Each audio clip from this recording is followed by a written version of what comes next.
Art cafe. കലയുടെ സംസ്കാര സമന്വയ മുദ്രകൾ.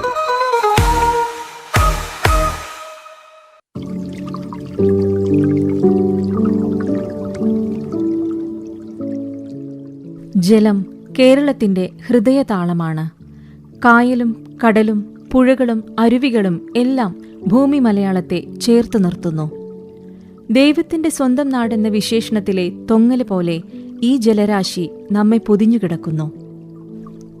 ഈ വിസ്മയ കാഴ്ചകളെ തെക്കുവടക്ക് കേരളത്തെ ജലമാർഗത്തിലൂടെ ബന്ധിപ്പിച്ചു കിടക്കുന്ന പശ്ചിമതീര കനാലിനെ ആസ്പദമാക്കി നിർമ്മിച്ച ഡോക്യുമെന്ററിയാണ് ജലമുദ്ര.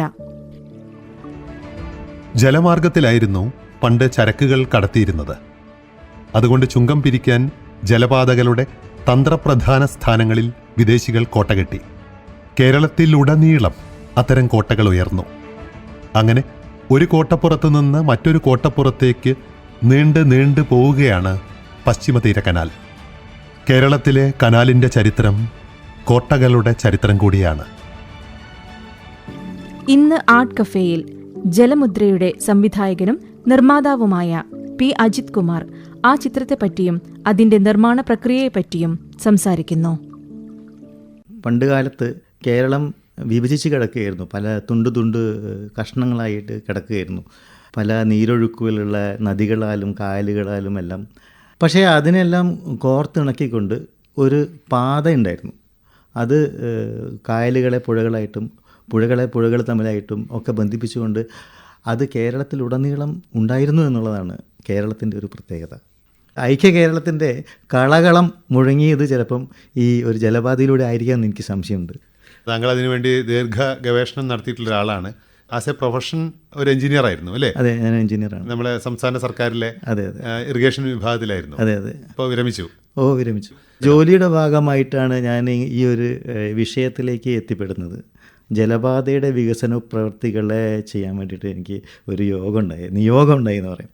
അതിലെത്തിപ്പെട്ടപ്പോഴാണ് ഇതിൻ്റെ ഞാൻ എത്ര അജ്ഞനാണ് എന്നുള്ളത് ഞാൻ മനസ്സിലാക്കിയത്. ഈ ഒരു കനാലിൻ്റെ കിടപ്പിനെക്കുറിച്ചും അത് എവിടെ നിന്ന് എവിടേക്ക് പോകുന്നു അതിൻ്റേതായിട്ടുള്ളൊരു രേഖ എങ്ങനെയാണ് കേരളത്തിൽ കിടക്കുന്നതെന്ന് എനിക്കറിയില്ലായിരുന്നു. എൻ്റെ സഹപ്രവർത്തകർക്കും അത്ര അറിയില്ലായിരുന്നു. അങ്ങനെയാണ് ഞാൻ ഇതിൻ്റെ ഒരു ഗവേഷണത്തിലേക്ക് കടന്നു വന്നത്. കിഴക്ക് നിന്ന് പടിഞ്ഞാറോട്ട് ഒഴുകുന്ന പുഴകളും ജലാശയങ്ങളായിട്ടുള്ള കായലുകളൊക്കെ ആയിട്ട് ഇങ്ങനെ കിടക്കുകയായിരുന്നു. പക്ഷേ ഇവ തമ്മിൽ കൂട്ടിയിണക്കുന്നത് മനുഷ്യപ്രയത്നത്തിൻ്റെ കനാലുകൾ വെട്ടിയിട്ടാണ്. അങ്ങനെയാണ് ഇതൊരു തെക്ക് വടക്ക് നീണ്ടു കിടക്കുന്ന ഒരു ജലപാതയായിട്ട് വികസിക്കുന്നത്. കേരളത്തിൻ്റെ ഒരു പ്രത്യേകത എന്ന് വെച്ചാൽ കേരളത്തിലെ റവന്യൂ വിഭജനം പോലും പുഴകൾ കൊണ്ടാണ്. ഒരു പുഴയുടെ അപ്പുറത്ത് വേറൊരു താലൂക്കാണ്. ഗ്രാമപഞ്ചായത്തിൽ പോവുകയാണെങ്കിൽ ഓരോ വാർഡിൻ്റെയും വിഭജനം നീർച്ചാലുകളാണ്. ഇത്തരം ഒരു റവന്യൂ വിഭജനം പോലും നീർത്തടാധിഷ്ഠിതമായിട്ടുള്ളത് ലോകത്തിൽ തന്നെ കേരളത്തിലായിരിക്കുന്നതെന്ന് ഞാൻ വിചാരിക്കുന്നത്. ജലമുദ്ര എന്ന് പറയുന്ന ചിത്രം അത് 1 മണിക്കൂറിലേറെ ദൈർഘ്യമുള്ളൊരു ചിത്രമാണ്. തിരുവനന്തപുരത്തിൻ്റെ തെക്കൻ അതിർത്തിയിൽ നിന്ന് കേരളത്തിൻ്റെ വടക്കൻ അതിർത്തിയായ കാസർഗോഡ് ജില്ല വരെ നീണ്ടുകിടക്കുന്ന പരസ്പര ബന്ധിതമായ ജലാശയങ്ങളെ മനുഷ്യൻ ബന്ധിപ്പിച്ചതും അല്ലാതെയായി കിടക്കുന്നതിൻ്റെ ഒരു ചലച്ചിത്രാവിഷ്കാരമാണ്. ഇതിനെ സംബന്ധിച്ചിട്ടുള്ള ഒരു രേഖ, ഒരു സെക്കൻഡറി ഡാറ്റ എന്ന് ഗവേഷകർ പറയുന്ന ഒരു പുസ്തകങ്ങളോ അല്ലെങ്കിൽ ലേഖനങ്ങളോ ഒന്നും ലഭ്യമല്ല എന്നുള്ളതാണ്. കേരളത്തിലെ ജലാശയങ്ങളും പുഴകളും പോലെ ചിതറിക്കിടക്കുന്ന ഏതായാലും രേഖകളല്ലാതെ ഒരു ക്രോഡീകരിക്കപ്പെട്ട ഒരു രേഖയും ലഭ്യമല്ല. നമുക്ക് ഉള്ള രേഖകളാണെങ്കിൽ Thiruvananthapuram archives, Ernakulam archives, Kozhikode archives, ഇങ്ങനെ 3 സ്ഥലങ്ങളിൽ നമുക്കുള്ളത്. ഈ 3 സ്ഥലങ്ങളിലും പോയിട്ട് പ്രാഥമിക ഗവേഷണം നടത്താതെ നമുക്കൊന്നും സാധനം കിട്ടില്ല. എത്ര കാലത്തെ പ്രയത്നം ഇതിൻ്റെ പുറകിലുണ്ട്? ഒരു പടമായിട്ട് പുറത്തു വരാൻ എനിക്ക് 15 കൊല്ലം എടുക്കേണ്ടി വന്നു. അതിന് പല കാരണങ്ങളുണ്ട്. ആദ്യം ഞങ്ങൾ ഇത് ഷൂട്ട് ചെയ്യുന്ന സമയത്ത് തോണിയിൽ പോയിട്ടും സ്പീഡ് ബോട്ടിൽ പോയിട്ടൊക്കെയാണ് ചെയ്തത്.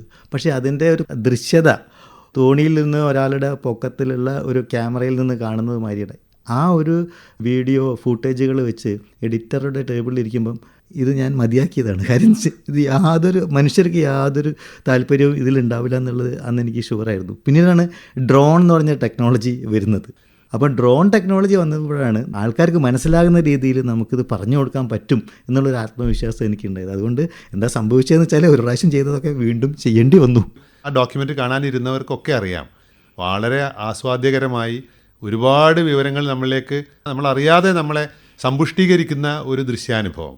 മാത്രമല്ല നമ്മുടെ നാടിനെ ഇത്ര മനോഹരമായിട്ട് നമുക്ക് അനുഭവിക്കാൻ കഴിയുന്ന ഒരു കാഴ്ചയനുഭവം, അതൊക്കെയാണ് താങ്കളുടെ ഈ രണ്ടാമതെടുത്ത പ്രയത്നം കൊണ്ട് സൃഷ്ടിക്കപ്പെട്ടിട്ടുള്ളതെന്ന് കണ്ടവരൊക്കെ സാക്ഷ്യപ്പെടുത്തിയിട്ടുണ്ട്. ഞാൻ ഏറ്റവും കൂടുതൽ കടപ്പെട്ടിരിക്കുന്നത് ഈ സാങ്കേതികതയോടുകൂടി. കാര്യം ടെക്നോളജി ഇല്ലായിരുന്നെങ്കിൽ ഇത് സാധ്യമാവില്ല. നമ്മുടെ മനസ്സിലുള്ള കാര്യങ്ങളൊക്കെ പറയണമെങ്കിൽ ഡ്രോണിൻ്റെ ഒരു ആകാശ കാഴ്ച, അതേസമയം തന്നെ നമ്മുടെ ഭൂപടങ്ങളുമായിട്ട് അത് സമന്വയിപ്പിക്കുന്നതിനുള്ള സങ്കേതങ്ങൾ, ഇതെല്ലാം വളരെ സമൃദ്ധമായിട്ട് എനിക്ക് എൻ്റെ എഡിറ്ററുടെ നല്ലൊരു സഹായം കിട്ടിയിട്ടുണ്ട്. അദ്ദേഹത്തിൻ്റെ പേര് അജയ് കുയിലൂർ എന്നാണ്. ഇതിൻ്റെ ദൃശ്യവും താളവും തമ്മിലുള്ള ഒരു സംയോജനം ആണ് ഇതിന് ചിലപ്പം ആൾക്കാരിലേക്ക് ഇഷ്ടപ്പെട്ടിട്ടിടാനുള്ള ഒരു കാരണം എന്ന് ഞാൻ വിചാരിക്കുന്നു. 2-3 തവണ കണ്ട ആൾക്കാരുണ്ട് എന്നോട് എൻ്റെ അടുത്ത് തന്നെ വന്നിട്ട് പറഞ്ഞതെന്നുള്ള എനിക്ക് വളരെ സന്തോഷം നൽകുന്നൊരു കാര്യമാണ്. ഇപ്പോൾ താങ്കൾ പറഞ്ഞ ഈ സാങ്കേതികത ആ ചിത്രം കാണുമ്പോൾ വ്യക്തമായിട്ട് മനസ്സിലാവും. ഒരു മാപ്പിൻ്റെ സഹായത്തോടു കൂടി, ഒരു പോയിൻ്ററിൻ്റെ സഹായത്തോടു കൂടിയൊക്കെ മുൻപുണ്ടാവാതിരുന്ന ഒരു ജലഭാഗത്തെ എങ്ങനെയാണ് ഒരു തോട് വഴി അല്ലെങ്കിൽ ഒരു കനാൽ വഴി ബന്ധിപ്പിച്ചത് എന്ന് ഒരു ചിത്രം വരച്ചും ഒരു ആരോ സഞ്ചരിച്ചുമൊക്കെ കാണിച്ചു തരുമ്പോൾ അത് കൃത്യമായി ഉൾക്കൊള്ളാൻ കഴിയുന്നുണ്ട്. നമുക്ക് ഡിജിറ്റൽ മാപ്സ് ഇതിന് വേണ്ടിയിട്ട് ഉപയോഗിക്കേണ്ടി വന്നിട്ടുണ്ട്. ഒരു ലാഭേച്ഛയും കൂടാതെ പ്രവർത്തിക്കുന്ന കുറച്ച് ചെറുപ്പക്കാരുടെ സപ്പോർട്ടാണിത്. ഓപ്പൺ സ്ട്രീറ്റ് മാപ്പ് എന്ന് പറഞ്ഞിട്ടുള്ള വോളണ്ടിയേഴ്സാണ്. അവർ ചെയ്ത മാപ്പുകളാണ് ഞാൻ കൂടുതലായിട്ട് ഉപയോഗിച്ചത്. OSM വോളണ്ടിയേഴ്സിനോടുള്ള എൻ്റെ കൃതജ്ഞത ഈ സമയത്ത് ഞാൻ പറയാൻ ആഗ്രഹിക്കുന്നു. സാങ്കേതിക വിഭാഗത്തിൽ പ്രവർത്തിച്ചിട്ടുള്ള ഇതിൻ്റെ എഡിറ്ററെ കുറിച്ച് താങ്കൾ സൂചിപ്പിച്ചു. അതുകൂടാതെ ഇതിന് പശ്ചാത്തല സംഗീതം ഒരുക്കിയവർ, ഇതിനുവേണ്ടി പ്രയത്നിച്ച ആ ക്രൂ, അതൊക്കെ ഒന്ന് പരിചയപ്പെടുത്താൻ നന്നായിരിക്കും. ക്യാമറ ചെയ്തത് അരുൺ ശിവനാണ്. ഇതിൻ്റെ ഡ്രോൺ ചെയ്തത് ചാർലിയാണ് മെയിനായിട്ട് ചെയ്തത്. മ്യൂസിക് കുറച്ച് ഭാഗങ്ങൾ മാത്രമേ ഒറിജിനൽ ട്രാക്കുള്ളൂ. കാര്യം അത് വളരെ എക്സ്പെൻസീവാണ് നമുക്ക് ചെയ്യാൻ. അപ്പോൾ ഞാൻ ലൈസൻസ്ഡ് ആയിട്ടുള്ള മ്യൂസിക്കൽ ട്രാക്സ് ഉപയോഗിക്കുക ചെയ്തത്. ഈ മനുഷ്യർ ഇതിനെ ജലാശയങ്ങളെ ബന്ധിപ്പിക്കാനുള്ള ഒരു ആശയം അവർക്ക് കിട്ടുന്നു. ആ ഒരു കണ്ടെത്തലുകളെക്കുറിച്ചും ആ ഒരു ഭാഗങ്ങളെക്കുറിച്ചൊക്കെ ഒന്ന് പറഞ്ഞാൽ നന്നായിരിക്കും തോന്നുന്നു. ശാസ്ത്രത്തിൻ്റെ ഒരു ഇടപെടൽ ഈ ഗവേഷണം നടത്തുമ്പോൾ എനിക്ക് കാണാൻ പറ്റിയിട്ടുണ്ട്. ഹ്രസ്വമായിട്ടുള്ള കാഴ്ചയല്ലാതെ ആകാശത്തു നിന്നുള്ളൊരു കാഴ്ച സാധ്യമാക്കിയത് ഇന്ത്യയിലെ ബ്രിട്ടീഷുകാർ നടത്തിയ ഭൂപട നിർമ്മാണ പ്രക്രിയ കൊണ്ടാണ്. അത് GTS എന്നാണ് അറിയപ്പെടുക. GTS സർവേയിലൂടെയാണ് ആകാശത്തു നിന്ന് കാണുന്നത് പോലെ ഭൂമിയെ നമുക്ക് കാണാൻ പറ്റിയത്. ഇതിന് സമാന്തരമായിട്ട് ബ്രിട്ടീഷുകാർ ആ കാലത്ത് തിരുവിതാംകൂർ കൊച്ചി ഭാഗത്ത് ഒരു സർവേ നടത്തുന്നുണ്ട്. ലെഫ്റ്റനൻറ്റ് വാർഡൻ കോണർ, രണ്ടുപേരും ചേർന്നാണ് ചെയ്തത്. ഓരോ താലൂക്കിലെയും വിഭവങ്ങൾ, മനുഷ്യർ, കന്നുകാലികൾ, ഇങ്ങനെയുള്ള എല്ലാ കാര്യങ്ങളും സമാഹരിച്ചിട്ടുള്ള പട്ടിക ഉണ്ടാക്കി. അതേസമയം 1800 ഡോക്ടർ ബുഖാനൻ മലബാറിലും അതേമാതിരി പ്രവർത്തനങ്ങൾ ചെയ്തിട്ടുണ്ട്. അപ്പം വിഭവ ലഭ്യതയുടെ ഒരു ചരട് ലഭ്യമാവുകയും ആകാശത്തു നിന്നുള്ളൊരു കാഴ്ച സാധ്യമാവുകയും ചെയ്ത സമയത്താണ് 1822 സ്പെഷ്യൽ കമ്മീഷണറായിരുന്ന ഗ്രെയിം തിരുവനന്തപുരം മുതൽ മംഗലാപുരം വരെ നീടുന്ന ഒരു ജലപാതയുടെ അലൈൻമെൻറ്റ് പ്രപ്പോസ് ചെയ്യുന്നത്. അതിൻ്റെ തുടർച്ചയായിട്ടാണ് കേരളത്തിൽ മുന്നേ വന്ന 2 രാജാക്കന്മാരുടെ കാലത്ത് വന്ന 2 ചെറിയ കനാലുകൾ ഒഴിച്ച് ബാക്കി ഇങ്ങനെ തിരശ്ചീനമായിട്ടുള്ള ഒരു ജലപാത വികസിക്കാനുള്ള കാരണം അതാണ്.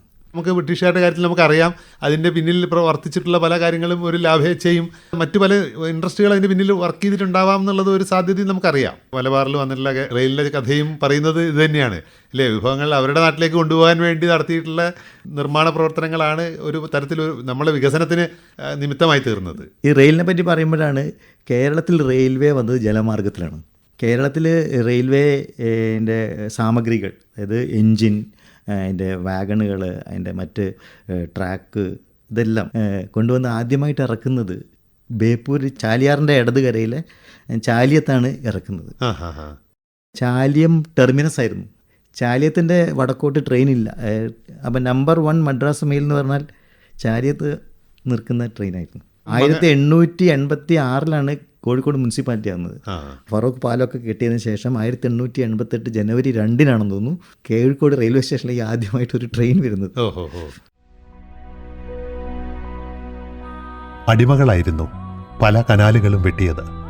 ലോകപ്രശസ്ത നാവിഗേഷൻ കനാലുകൾ അടിമകളുടെ കണ്ണീർ ചാലുകളുമാണ്.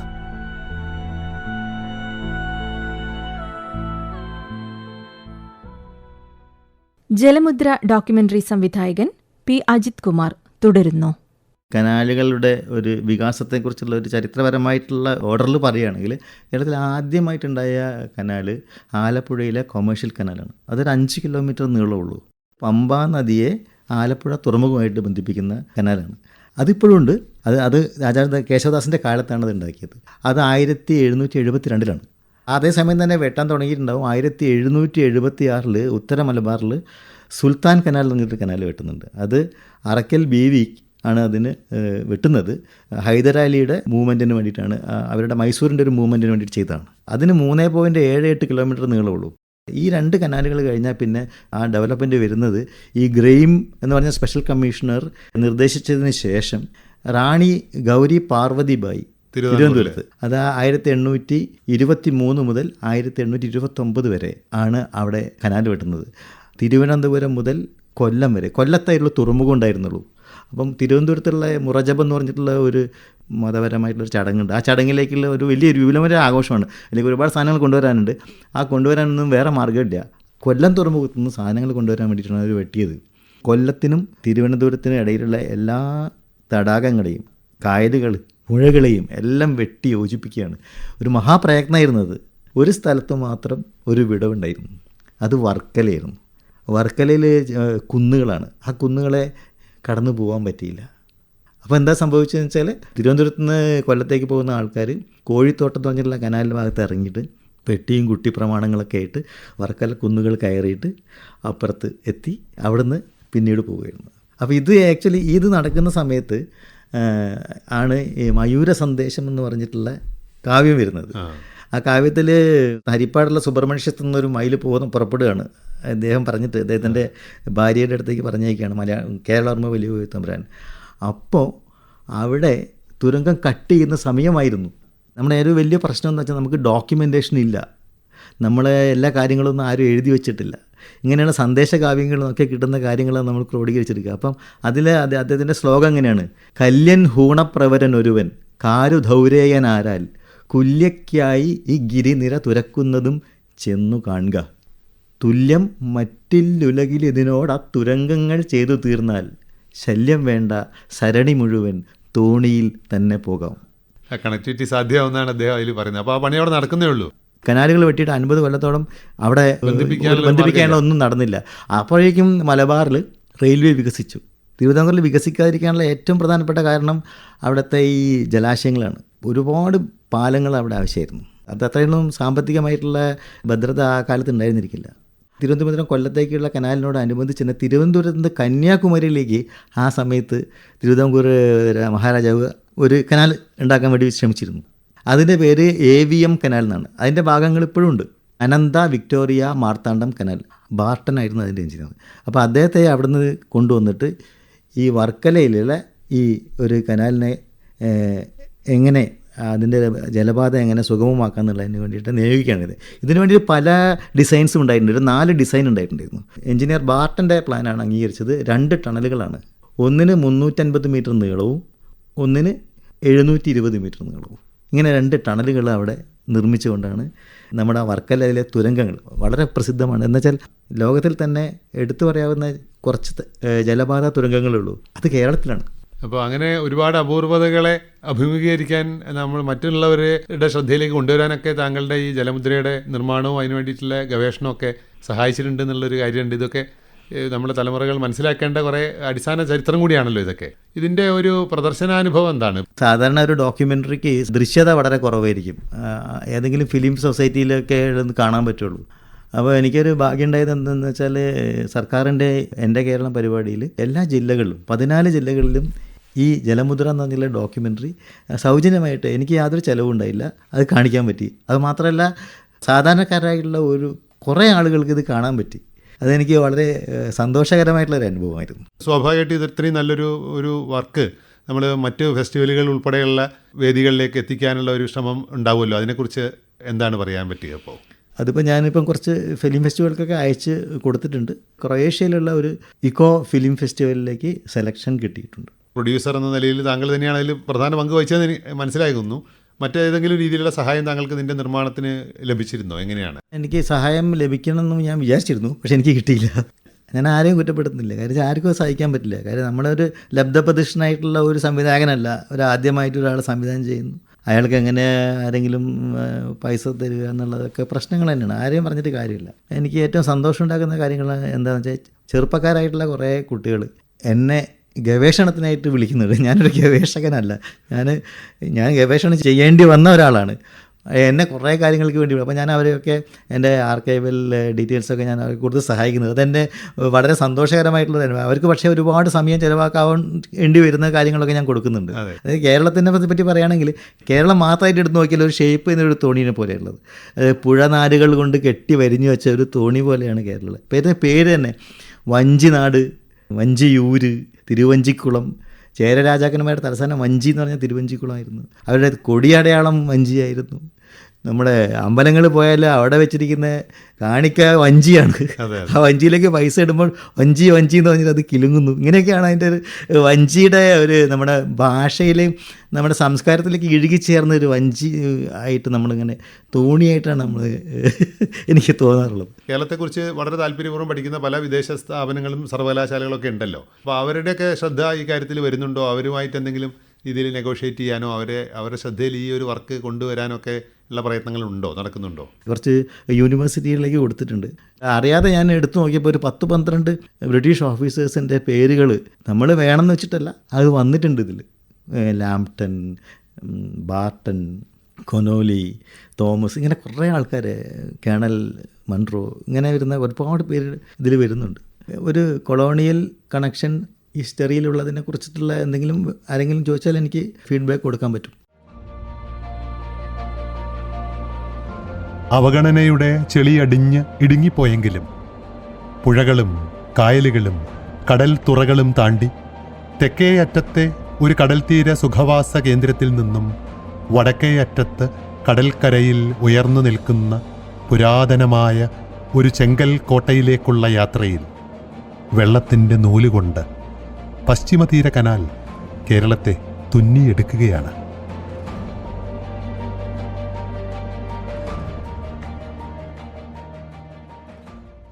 ഇതിൻ്റെ ചിത്രീകരണ സമയത്ത് നമ്മളെ വല്ലാതെ വിസ്മയിപ്പിക്കുന്ന എന്തെങ്കിലുമൊക്കെ ചിലപ്പോൾ സംഭവിച്ചിട്ടുണ്ടാവാലോ. അങ്ങനെ എന്തെങ്കിലും ഒരു ഓർമ്മിക്കത്തക്ക അനുഭവം പങ്കുവയ്ക്കാൻ പറ്റുമോ ഈ സമയത്ത്? പല്ലനയാറിൻ്റെ തീരത്ത് കുമാരനാശാൻ വെള്ളത്തിലേക്ക് ആണ്ടുപോയ ആ വളവിൽ ക്യാമറയായി നിൽക്കുമ്പോഴാണ് ഞാൻ എൻ്റെ ജീവിതത്തിൽ ഭാഷയും സംസ്കാരവും എല്ലാം ചേർന്നിട്ടുള്ളൊരു മുഹൂർത്തത്തിൽ എനിക്ക് നിൽക്കുന്നവരുടെ തോന്നൽ വന്നത്. അത് മറക്കാനാവാത്തൊരു അനുഭവമാണ്. കുമാരനാശാൻ്റെ ജീവിതം എന്ന് പറഞ്ഞു കഴിഞ്ഞാൽ ജനിച്ചത് കായിക്കര, ഒരു കായൽക്കര ലോപിച്ചതായിരിക്കാം ചിലപ്പം കായിക്കര. അത് അഞ്ചുതെങ്ങ് കായലിൻ്റെ അടുത്താണ്. അദ്ദേഹം മരിക്കുന്നത് പല്ലനയാറ്റിലാണ്. ഞാൻ പല്ലനയാറിൽ ഈ ജലപാതയാണെന്ന് എനിക്ക് അറിയില്ലായിരുന്നു. ഒരു ആറ് എന്നേ ഞാൻ വിചാരിച്ചിട്ടുള്ളൂ. പക്ഷേ തൃക്കുന്നപ്പുഴ കടന്ന് വന്നപ്പോഴാണ് പല്ലനയാറ്റിലാണ്, ഈ കനാലിലാണ് മലയാളത്തിൻ്റെ മഹാകവിയുടെ അന്ത്യത്തിലെ അവസാനത്തെ ശ്വാസക്കുമിളകൾ ഉയർന്നത് എന്നുള്ളത് എന്നെ അത്ഭുതപ്പെടുത്തി. എന്തായാലും താങ്കളിൽ നിന്ന് മലയാളത്തിന് കിട്ടിയ ഒരു ദൃശ്യ അനുഭവം വളരെ വലുതാണ്. ഭാവിയിലേക്ക് കൂടി ചേർത്ത് വെക്കേണ്ട ഒന്നാണ്. ഇന്നലെ പഠിക്കാൻ ശ്രമിക്കുന്ന ആർക്കും അവഗണിക്കാൻ കഴിയാത്ത ഒരു ആഖ്യാനമാണ്. അപ്പോൾ അതിനൊക്കെ ഉള്ളൊരവസരം ഈ ഒരു ജലമുദ്ര സമ്മാനിച്ചിട്ടുണ്ട് എന്ന് ഞങ്ങൾ മനസ്സിലാക്കുന്നു. അതിൻ്റെ അനുഭവങ്ങൾ പങ്കുവെക്കാൻ ഞങ്ങളോടൊപ്പം ഈ സ്റ്റുഡിയോയിൽ വന്നതിൽ പ്രത്യേക നന്ദി. നമസ്കാരം.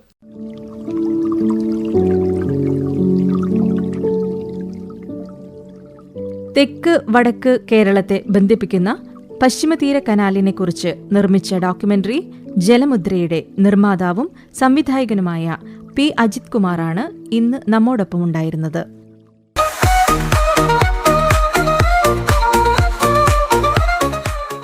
Art cafe,